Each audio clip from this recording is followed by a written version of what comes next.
E aí, meu povo, segunda parte do vídeo do módulo 10. Agora coloquei a câmera que eu estou habituado, né? Como ela é ligação USB, eu acabei desligando por causa de uma coisa que eu estava usando aqui com HD externo, então eu usei essa daqui, né? Que já não estou acostumado e fiquei falando, olhando. Bom, vocês já sabem, foi aquela presepada lá do primeiro vídeo, mas agora tá certo, estou acostumado a olhar mais para esse lado aqui quando eu estou falando com vocês. Então agora a gente vai começar a segunda parte dos vídeos, do vídeo explicativo do capítulo 10, né? A gente falou sobre as variáveis de rotação, vimos que essas variáveis de rotação, matematicamente falando, são absurdamente semelhantes com aquilo que a gente viu no capítulo 2, não é verdade? Movimento uniformemente variado, a gente vê o movimento com aceleração angular constante, em que as fórmulas são muito similares, não é verdade? E agora a gente vai aprender a relação, né? Por quê? Que relação é essa entre as variáveis angulares e lineares? Né? Você está vendo que essas equações são parecidas. Uma equação é para movimentos lineares, para determinar espaço, metros por segundo, para velocidade e tal, e a outra para mexer com ângulos. Essas relações existem entre essas duas? Claro que existem, é isso que a gente vai estudar nessa primeira parte do vídeo. Depois a gente vai falar de um assunto importantíssimo, que é o momento de inércia, tá? Então, vamos lá, galera. Vamos fazer aqui. Deixa eu diminuir minha carinha aqui para vocês. Colocar aqui no cantinho. Beleza? Então, vamos à luta, gente. Já temos alguma coisa escrita aqui. E vamos lá. Então, veja bem, gente. As relações entre as variáveis angulares e lineares. Então, vamos falar de posição linear e angular. A posição linear, o que é? É o S. A posição angular é o θ. Como é que a gente define o θ na aula que a gente viu agora no nosso primeiro vídeo sobre esse capítulo? Agora vem aqui, cachorro pé de colo, já viu. Eu falei o que para vocês? Que a velocidade, a posição angular θ, aqui ó, o que eu falei para vocês? Deixa eu botar o branquinho, né? Θ o que é, galera? Posição angular. É a posição linear sobre o raio. Então daqui já tem a relação, essa relação eu já dei para vocês, né? A posição linear S é igual a quem? θ vezes o raio, tá? Então, essa é a primeira relação, que inclusive já foi extrapolada para vocês no primeiro vídeo, tá?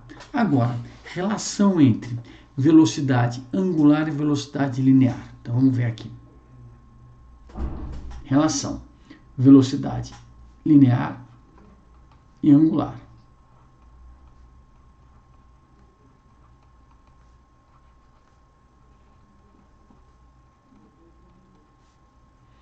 E linear. Tá, como é que funciona isso, gente? Vamos ver aqui. Funciona do seguinte modo. Eu acabei de falar para vocês que a posição linear é angular vezes o raio em metros, posição em metros, ângulo em radianos e tal. Vamos fazer o seguinte, o que é que eu falei para vocês? Se eu quero a velocidade linear, o que é que eu faço? Eu pego a posição de espaço e derivo. Então, vou derivar as duas variáveis dos dois lados da equação. Vou fazer o seguinte, galera, ó. Derivada do espaço pelo tempo é igual a quem? Derivada do ângulo pelo tempo vezes o raio. Só que a derivada do espaço pelo tempo é quem? É a velocidade linear. Derivada do ângulo pelo tempo é quem? É a velocidade angular. Vezes quem? O R. Entendeu não, gente? O que a gente andou discutindo aí por um tempo, galera? Esse cara aqui, dSdt, é quem? É velocidade. Dθ dt é quem? É o ômega. Velocidade ômega R. É uma relação muito, muito, muito importante para o movimento curvilíneo. Velocidade linear é a angular vezes o raio, tá? Disso daqui, galera, vou aproveitar para falar para vocês, né, do caso que você tiver a velocidade angular constante, tá? Que aí a gente pode falar do conceito de período. Então, lá no ensino médio, caso vocês tiverem tido essa aula, a gente chama o movimento com velocidade angular constante como um movimento circular e uniforme. Tá? É um movimento que sempre se repete. Claro, se aquela roda está girando sempre com a mesma velocidade, isso quer dizer que ela sempre vai completar uma volta ao mesmo tempo. Então, com isso, se você tiver, ó, velocidade angular constante, veja bem,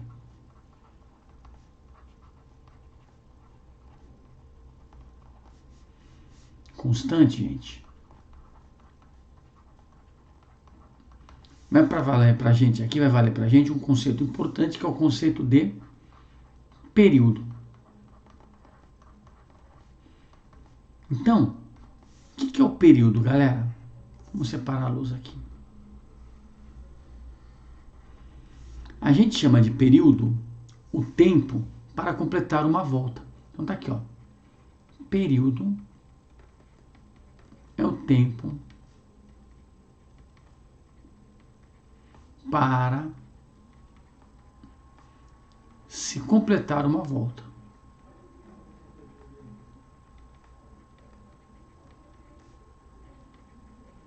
Tá? Isso é muito comum e muito usado em movimentos com giro constante, sem aceleração angular. Não gira mais rápido nem mais devagar. Tá? É aquela história, você tem o ventilador lá da sala de aula. Aí você liga, ele primeiro tem uma aceleração escalar, uma aceleração angular, perdão, escalar também, mas é angular que vai fazer aquela pá girar cada vez mais rápido. Aí ela atinge o regime estacionário, que é quando ela chega na velocidade que você escolheu. Ali ela está tendo movimento circular uniforme, tem movimento com aceleração, com velocidade angular constante e aceleração angular zero. Nessa situação, o que acontece? Eu falei aqui para vocês que o ômega é o que? Delta θ sobre delta t. Então, se ele está girando com aceleração, com aceleração na cabeça, perdão, com velocidade angular constante, sempre girando e sempre completando uma volta ao mesmo tempo, toda vez que ele completa uma volta, ele anda 360 graus, que em radianos é 2π. O tempo que ele demora para dar uma volta é exatamente o que eu estou querendo ensinar para vocês agora, o período. Então, uma maneira de se determinar o tempo de uma volta é você fazer o quê? Período é 2π dividido pela velocidade angular. Certo?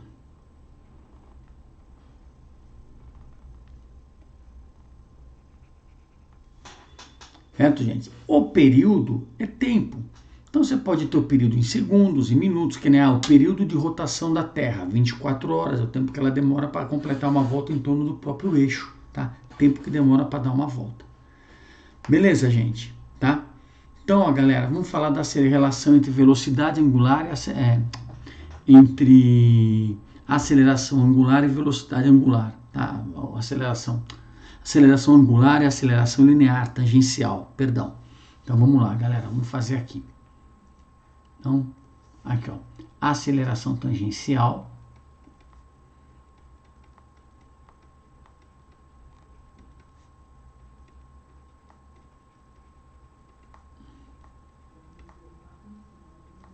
e aceleração angular.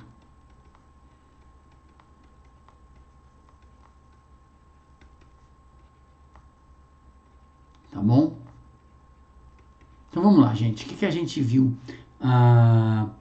agora há pouco? O que eu falei para vocês? Essa relação é importantíssima, né? Não falei? Então o que a gente sabe? Acabamos de descobrir que velocidade é ômega vezes o raio.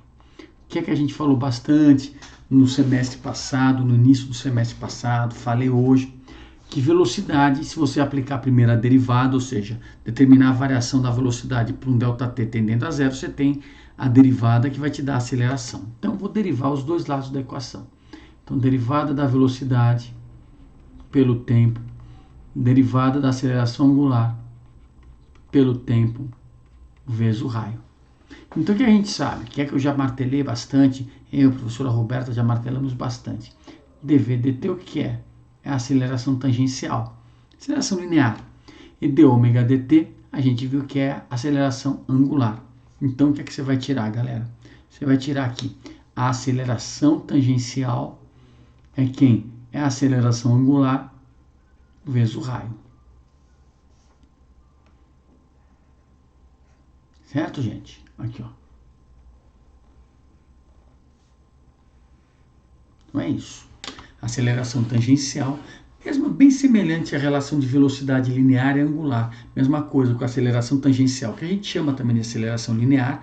É a aceleração normal, dos metros por segundo ao quadrado, que é quando você acelera a sua moto, seu carro, breca, tal, normal. Então vai ser aceleração tangencial, é a aceleração angular vezes o raio. Tudo bem, gente? Deixa aqui que eu estou com a minha aulinha preparada. Tá bom? Quando isso aqui é aceleração tangencial, não se esqueçam que acho que foi no capítulo 5, no capítulo 6, galera, né, ainda esse ano, né, eu particularmente, né, falei para vocês da força centrípeta. Né? Vamos lembrar disso, galera. Vamos ver se eu consigo fazer sem presepado isso daqui, ó, direitinho. Ó. Acho que aqui tá bom. Isso aqui tá ótimo. Aí, tá? Então veja bem, galera. Aqui. O que é que a gente tem? Uma trajetória circular. Temos um objeto descrevendo essa trajetória circular. Tá, então aqui está o objeto. Se você lembrar um pouquinho do que aqui está o centro da curva, né? Se você lembrar um pouquinho do que eu falei, acho que foi ainda nesse semestre, ainda estávamos em aula presencial, todo movimento curvilíneo obrigatoriamente tem uma força centrípeta. E junto com ele, eu ensinei isso para vocês, nós teremos uma, aqui ó, aceleração centrípeta. E eu ensinei vocês a calcular essa aceleração centrípeta. Né? Essa aceleração centrípeta, como é que a gente calculava? Vocês lembram? A aceleração centrípeta é o quê? Velocidade ao quadrado sobre o raio. Bom, se nós lembrarmos que velocidade é ômega-r, olha quanta coisa legal a gente consegue fazer com essa relaçãozinha que eu acabei de ensinar para vocês agora. Eu posso falar que a aceleração centrípeta é ômega vezes r ao quadrado sobre r. Né? Troquei aqui V por ômega r. E outra maneira de calcular a aceleração centrípeta pode ser o quê? Ômega ao quadrado, vai ficar r ao quadrado sobre r, vai ficar vezes r. Perdi aqui. Certo? Então, como é que eu calculo a aceleração centrípeta? V quadrado sobre o raio. Como é que eu calculo a aceleração centrípeta? Se eu tiver a velocidade angular, ômega ao quadrado vezes o raio. Tá certo? Essa aceleração tangencial, galera, seria uma aceleração que surgiria, vamos dizer que ele está girando, vai no sentido horário, vamos dizer que ele está girando no sentido horário, meu povo, está fazendo isso, ó. E ele está aumentando a velocidade. Então, a aceleração tangencial, gente, seria essa aceleração aqui, ó. Tangente à trajetória. Essa aceleração que é responsável por fazer ele girar cada vez mais rápido, que é essa daqui, alfa vezes r, tangencial. Agora, a que faz ele executar o movimento curvilíneo, que obriga ele a executar a curva, que faz com que o vetor velocidade mude de direção e sentido constantemente, é a aceleração centrípeta. Então, no movimento que você tem uma roda girando cada vez mais rápido, como por exemplo o ventilador, quando você liga, né, se ligou o ventilador, né, e ele começa a girar cada vez mais rápido para chegar no regime estacionário da velocidade que você programou, ele vai ter uma aceleração tangencial, que é alfa vezes r. Mas a centrípeta vai sempre existir, porque ele sempre está sempre constantemente fazendo um movimento circular. Beleza? Então, essa é a parte que encerra essa unidade que a gente está falando de variáveis de rotação.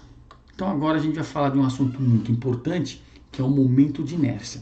Mas para entender o momento de inércia, é necessário que a gente entenda primeiro a energia cinética de rotação, tá bom? Então vamos aí, faz o print aí que você precisa da tela, que eu sei que você vai fazer, para depois passar para o seu caderno, não é verdade? Eu vou apagar esta camada e vou abrir outra. Tá? Tá aqui mais uma camadinha para a gente poder escrever à vontade. Tirar isso daqui. Agora, vou falar para vocês da energia cinética de rotação.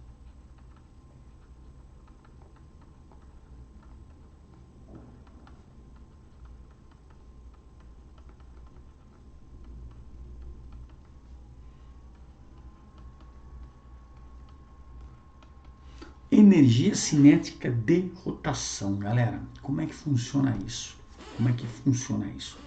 Vamos pensar no seguinte. Eu gosto de explicar isso com 2 exemplos. O primeiro, você imagine que a gente tem aqui um carrinho, tá? Esse carrinho está andando sobre uma trajetória, vamos dizer, horizontal.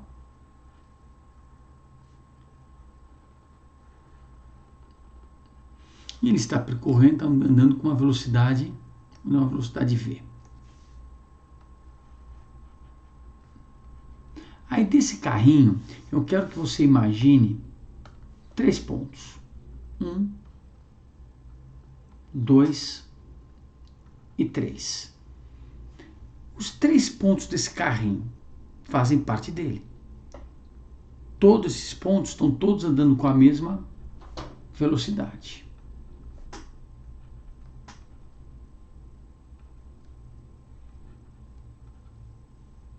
Certo?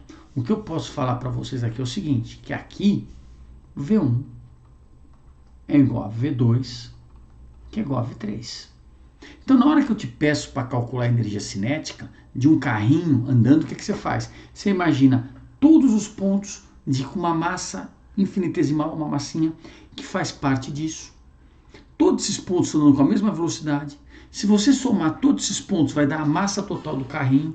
Toda essa massa vai ser multiplicada pela mesma velocidade. Conclusão da história. Se eu te pedir para calcular a energia cinética, você vai logicamente fazer meio de mv². Certo? Algum segredo? Não.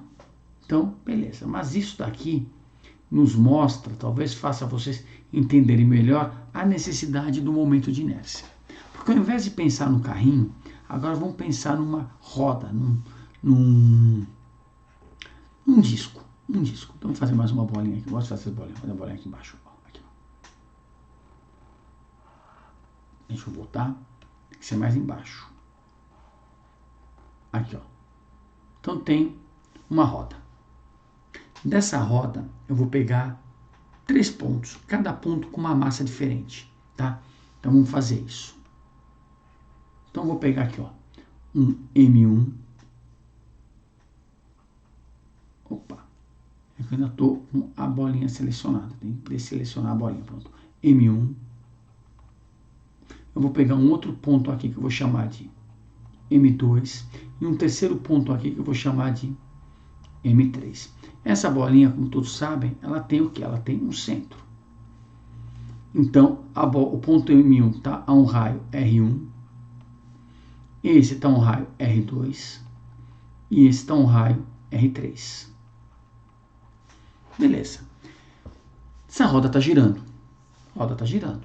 Vamos lá, vamos girar essa roda. Aqui, ó, está girando nesse sentido aqui, ó, com uma determinada velocidade angular. Está girando no sentido horário e tal, beleza. Bom, vamos lá, vamos continuar com o nosso raciocínio. Pergunta que eu vou fazer e aí vocês pensem um pouquinho. Será que esses 3 pontos, gente, ó, esses 3 pontos aqui, esse e esse, os 3 estão com a mesma velocidade? Como acontece com esses pontinhos que estão no carrinho? Será que eles estão com a mesma velocidade, meu povo? Pensa um pouco. Que equação importante que eu ensinei para vocês? Que equação importante? Vamos lá. O que é que eu falei para vocês agora há pouco? Vê o que é. Ômega vezes o raio. Aí, ó. Aqui. Isso aqui é a chave de tudo. Vocês concordam que as 3 bolinhas estão girando, os 3 pontos com massas diferentes que eu escolhi estão girando ao mesmo tempo. Então todos os 3 têm o mesmo ômega. Claro, se esse daqui demora, por exemplo, digamos que ela tem velocidade angular constante. Se essa aqui demora 1 segundo para dar uma volta, essa demora 1 segundo, a 3 também demora 1 segundo. Todo mundo tem o mesmo ômega.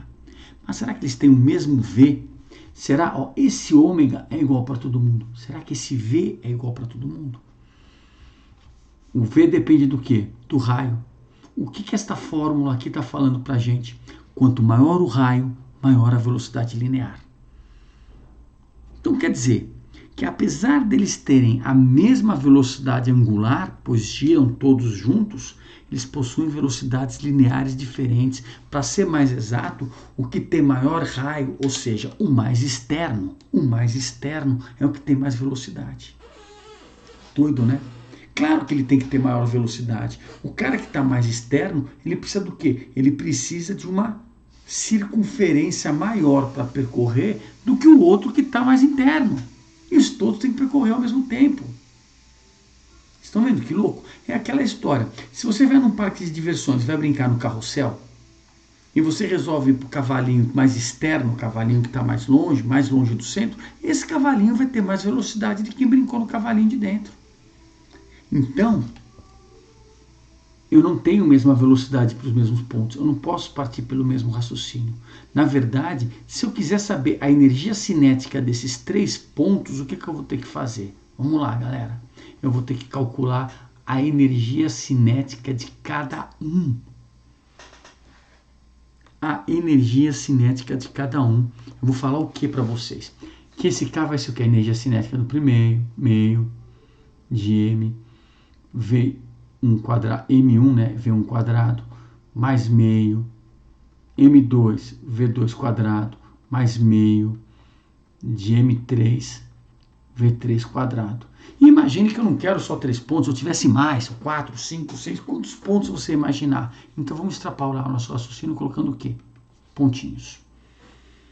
Olha que loucura, gente. Aqui, como está todo mundo com a mesma velocidade, você soma a massa de cada ponto, não é? O V é igual para todo mundo, vai entrar em evidência, vai dar meio de mv quadrado para cada um, V é igual para todo mundo, vai dar o m da massa total, velocidade ao quadrado. Mas aí não posso fazer isso. Eu teria que calcular um por um, tá certo? E a partir daí, né?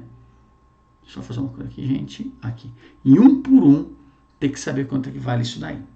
Então, o K nosso, de maneira geral, vai ser o quê? A soma, não se assuste com esse símbolo, que é de soma, sigma, né? De meio, vamos fazer genérico, MI, VI ao quadrado. Tá. Agora, o que nós sabemos? Que o V é diferente, ferrou. Mas sabemos que o ômega é igual para todo mundo. E também sabemos a nossa formulinha aqui, ó. Essa formulinha eu falei para vocês, quando eu deduzi ela para vocês no começo do vídeo, ela é importantíssima, gente. Ela é importantíssima. Por quê? Porque eu vou fazer o seguinte, como eu sei que o ômega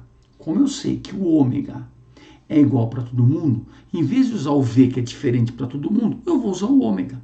Então vamos lá, de novo, lembrando que V é ômega R. O que vai acontecer, meu povo? K igual, ó, somatório de meio de M, aí eu vou colocar aqui, ó, ômega vezes R ao quadrado. Certo, gente? No caso vai ser RI e aqui vai ser MI. Esse I quer dizer que é quantos pontinhos você quiser. Tá bom? Então, o que vai acontecer? Eu sei que o ômega é constante. Eu sei que a massa e o R pode ser diferente para cada um. R é a distância do centro. Então, eu vou escrever assim, ó. K é igual, esse meio eu vou tirar da somatória. Da somatória de, olha só que eu vou escrever aqui, ó. M, I, certo? R, I ao quadrado vezes ômega ao quadrado. Vou colocar isso aqui entre parênteses. Tá bom? Vou colocar isso daí entre parênteses. Então, o que acontece? O ômega é igual para todo mundo. Esse cara que apareceu aqui, ele vai receber o nome, veja bem, de momento de inércia.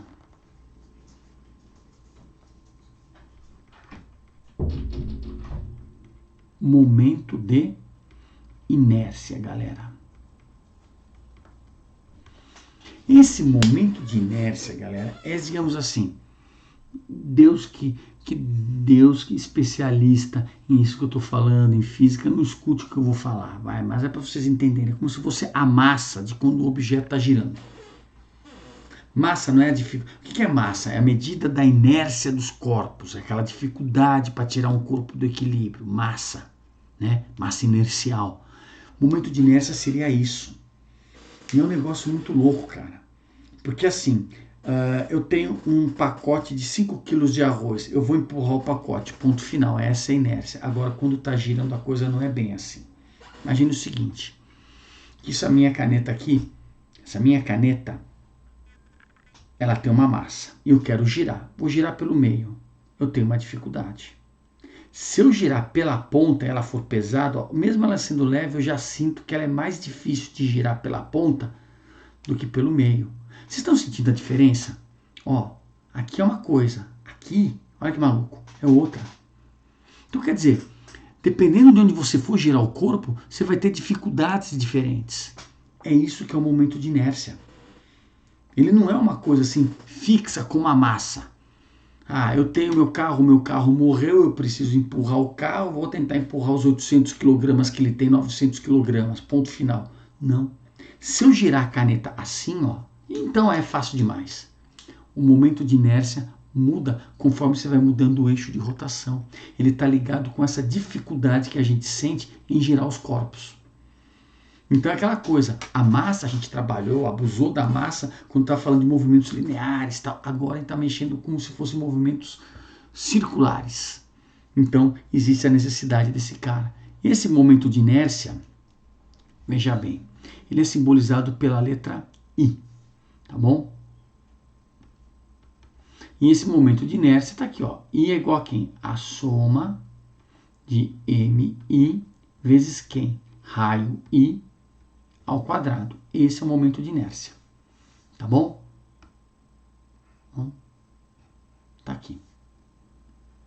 Beleza, daqui a já vou ensinar para vocês como é que se calcula esse momento de inércia. Tá? Aí, veja bem, gente. Como é que fica a energia cinética de rotação, então? Que é o que a gente está querendo estudar desde o momento. K o que é? Não é meio do momento de inércia vezes ômega ao quadrado? Então, K o que é? É meio. Momento de inércia é essa somatória que eu estou chamando de I ômega ao quadrado.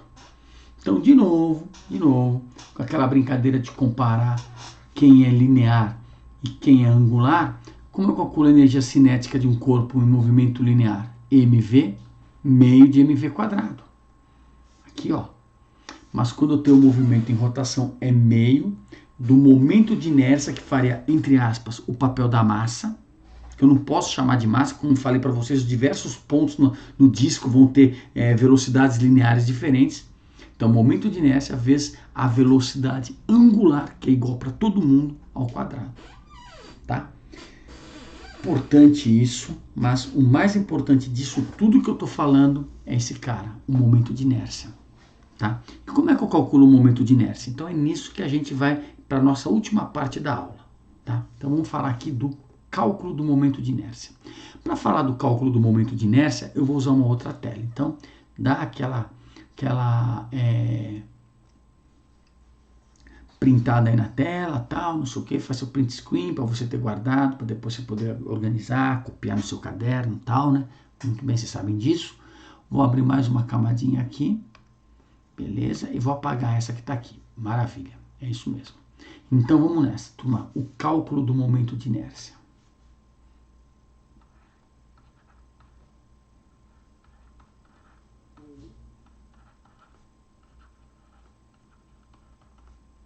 Então, vamos lá. Você viu que o momento de inércia, a princípio, é dado, né? É dado pela aquela fórmula que eu acabei de falar para vocês, né? Qual era essa formulinha? Turma, momento de inércia I é igual aqui, somatório de MI RI ao quadrado. Não é isso? Isso a gente vai ter para, por exemplo, eu tenho em cima de um disco, imagina o seguinte, vamos pensar assim, uma plataforma giratória num playground de crianças, eu tenho 5 crianças em cima dessa plataforma e eu quero saber o momento de inércia referente a essas 5 crianças, qual a dificuldade que essas crianças estão oferecendo para girar essa plataforma. vai lá. Pega a massa de um, vê o raio, pega a massa do outro, que distância do centro, tal, somou, beleza. Agora, se eu tiver, por exemplo, o meu negocinho, eu tenho um negocinho que eu uso, conforme eu vou trabalhando, eu vou tomando café, não. Ó, isso aqui girando, ó, imagina que isso aqui está girando. Ó, isso tudo aqui, ó, é constituído de inúmeras, incontáveis partículas infinitesimais. Para eu chegar ao resultado mais próximo do momento de inércia disso, eu preciso pegar cada partícula infinitesimal com a sua distância do centro de rotação, no caso, e somar tudo. E quando eu estou fazendo uma somatória de partículas de quantidades infinitesimais, eu não vou poder usar um somatório, mas vou ter que usar o quê? Vou ter que usar uma integral. Tá certo? Então o que acontece, galera? Se você tiver um corpo rígido, ó, um corpo rígido, seja ele qual for, você vai ter que, ao invés de somar rígido, né, você vai ter que partir para uma integração. Então, transformando, colocando em vez de somatório essa integral, você vai tirar o quê? Que o momento de inércia é o que? É a integral, tá certo? Da r ao quadrado vezes a derivada da massa. Por que eu estou falando para vocês? Eu não estou dizendo que eu estou reduzindo cada ponto do disco a pontos infinitesimais. E você tem que somar tudo isso. E a gente sabe que a integral, o que é na verdade? É uma soma. É uma soma de elementos infinitesimais. Então você faz essa integral, você vai chegar no momento de inércia de um corpo rígido. E aí você fala, pô, cara, e eu vou ter que saber essa integral? Então, aí vem a boa notícia. Qual é a boa notícia? Que nós temos uma série de corpos rígidos, muito usados, cujos essas integrais já estão prontas, tá? Isso aqui, ó, para quem tem o livro 10, né? Aqui não vou falar qual é a página, porque a página que eu tenho aqui, gente, é... Um minutinho só, deixa eu só achar aqui que eu estou procurando. Tá vindo. Não é a mesma página, né, do livro novo, da minha versão em PDF, mas eu vou compartilhar com vocês aqui na tela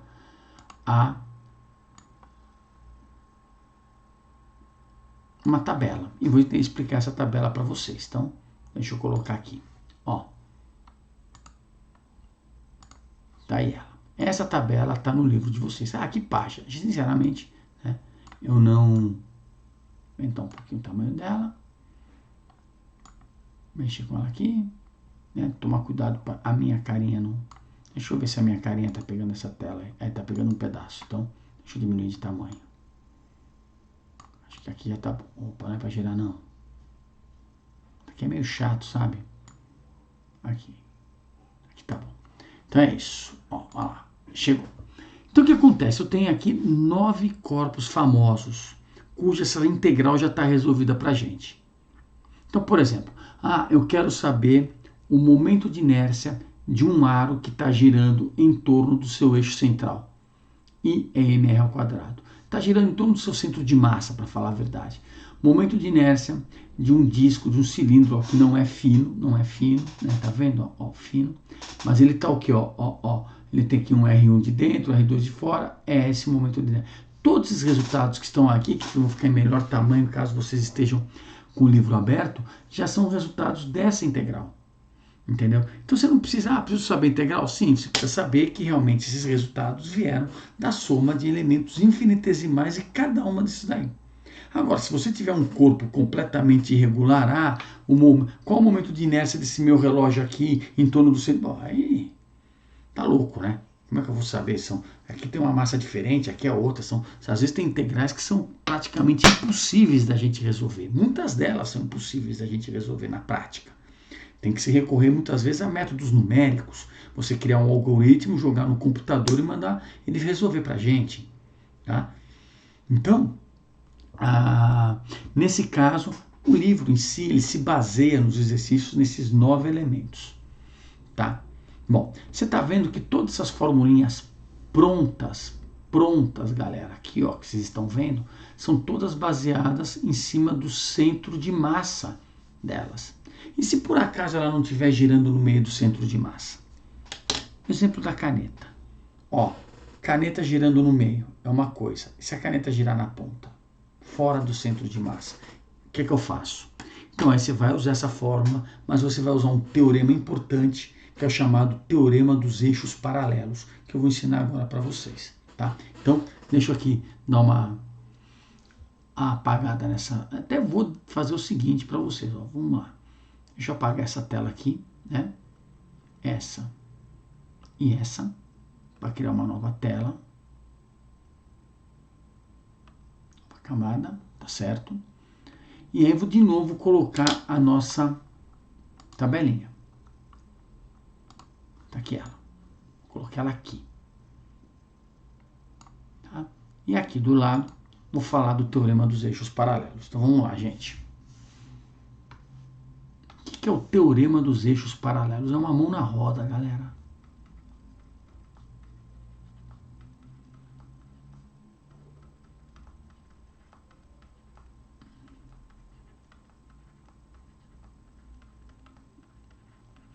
Teorema dos eixos paralelos. Ele funciona de que maneira? Né? Ele serve para determinação de inércia. Não, ele serve para quê? Para determinação. Opa. Deixa eu colocar o branco, né? A teoria tem que escrever em branco. Determinação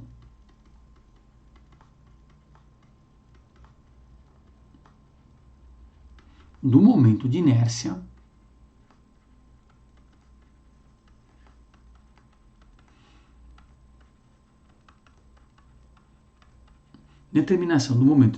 para um determinado eixo ou para um eixo dado. Tá bom? Então isso daqui, o que é o teorema dos eixos paralelos? É dado pelo seguinte: o momento de inércia é quem? É o momento de inércia do centro de massa mais mh ao quadrado. Tá, e quem é o h? H é a distância entre o eixo dado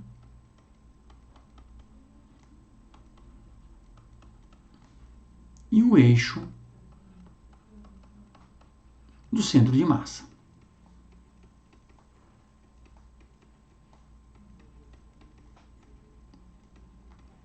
Tá bom? E o eixo do centro de massa. Bom, como é que é isso? Então, eu vou explicar isso para vocês usando um exemplo. Vou escrever o exemplo aqui, né? Escrever aqui, ó. Vamos fazer assim.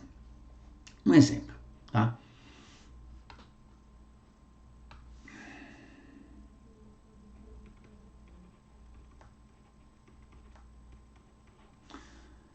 Essa barra aqui, olha para ela. Imagina que ela tá aqui.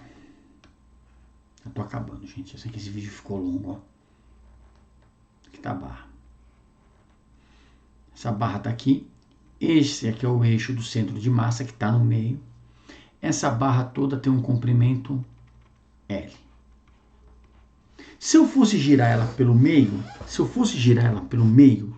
maravilha. Qual o momento de inércia? Tá aqui, ó, 1 sobre 12 ml ao quadrado. Tá aqui, ó, 1 sobre 12. Só que eu não vou girar ela pelo meio. Vou girar ela pela extremidade. Vou girar ela por aqui. Então aqui está meu eixo de rotação. Se eu vou girar ela por aqui, eu vou ter que usar isso daqui. Tá? Veja bem, se aqui é o centro de massa, quem é esse H? H é a distância entre o eixo dado e o eixo do centro de massa. Então, para o meu exemplo, que eu estou fazendo agora para vocês, o meu H vai ser isso aqui, ó. Isso aqui é meu H. E aí meu H vai ser o quê? Metade da barra. Então, como é que eu vou achar o momento de inércia quando eu estou girando pela ponta? Vamos lá. I vai ser igual a quanto? I do centro de massa. Quem é o I do centro de massa? 1 sobre 12 ml ao quadrado. Olha para a tabela. Mais a distância M vezes a distância do novo eixo que você está girando até o centro de massa. L sobre 2. Ou que L sobre 2 o quê? Ao quadrado. Eu vou continuar aqui, galera, justamente para não aparecer aqui atrás da minha carinha, tá? Então vai ser assim, ó, continuando aqui, ó. I é igual a 1 sobre 12 ml ao quadrado mais m L ao quadrado, 2 ao quadrado, 4. Bom, ó, se você fizer isso, vamos lá, coisa bem ensino fundamental, né? Tira o mínimo, 12 por 4, 12, divide pelo de baixo, multiplica pelo de cima, não sei o que, resolve, você vai tirar aqui o momento de inércia. Nessa situação vai ser m L ao quadrado sobre 3. Bom, vamos analisar um pouco essa resposta aí, gente. Quando eu estava girando pelo meio, qual era o momento de inércia? 1 sobre 12 era ml ao quadrado dividido por 12. Aí ficou ml ao quadrado dividido por 3. Aumentou o momento de inércia, né? Aumentou. Antes era dividido por 12, agora está dividido por 3. Por quê? Porque girar pela ponta é mais difícil do que girar pelo meio. Então você vê, pô, a barra é uma só. Beleza, a barra é uma só. Mas dependendo de onde você for girar essa barra, a dificuldade em girá-la muda. Entenderam? E aí que está a síntese do momento de inércia. Se você gira pelo meio, você tem um momento de inércia. Se você gira pela ponta, você tem outro momento de inércia. Se você girar no meio do meio ali, entre na metade da ponta e do centro, é outro momento de inércia. Que nem aqui, ó. Olha esse então, ó. A barra, tá aqui, ó. Essa barra. Cilindro disco maciço em relação ao eixo central. Quanto é que é? Meio de ml ao quadrado. Agora, se você girar em torno do eixo, olha lá, aumenta. Entendeu? É doido isso. Então, o momento de inércia tem esse, digamos assim, vamos dizer, um elemento dificultador. Porque quando você fala de movimento linear, sem giro, sem rotação, acabou a massa, tá todo mundo andando com a mesma velocidade. Você soma, se você for integrar essas massas todas, você vai acabar achando a massa total, que já é dada, e acabou. É meio de mv quadrado. Agora, quando você fala de movimento de rotação, às vezes as coisas não ficam assim tão simples. Então, gente, deixa eu aumentar aqui a minha carinha para poder me despedir direito de vocês, tá? Então é isso, galera. Espero que vocês tenham entendido. Esse é o nosso vídeo do capítulo 10, né? Acho que infelizmente ou felizmente, não sei, é o nosso último vídeo, né? Teórico, porque a partir da semana que vem nós começaremos a semana, digamos, um mês de avaliações, com a P2, avaliações finais e tal. E por aí, né, eu acho que mediante a toda essa confusão da pandemia, eu que achava que a gente não ia nem terminar o capítulo 9, que chegar até metade do capítulo 10, acho que foi bem bacana. Eu e a professora Roberta estamos pensando em gravar um vídeo sobre torque, que eu acho que é um assunto muito importante, principalmente quem vai fazer mecânica e civil. Mas não cairia em prova nada, seria só um vídeo a mais para completar essa parte que ficou faltando. Então é bem provável. E aí fica a gosto de vocês. Eu aconselho que se a gente gravar esse vídeo, vocês, produção não digo que talvez não precise, mas o pessoal da mecânica eu tenho certeza absoluta que vai precisar muito de torque, e o pessoal da civil também.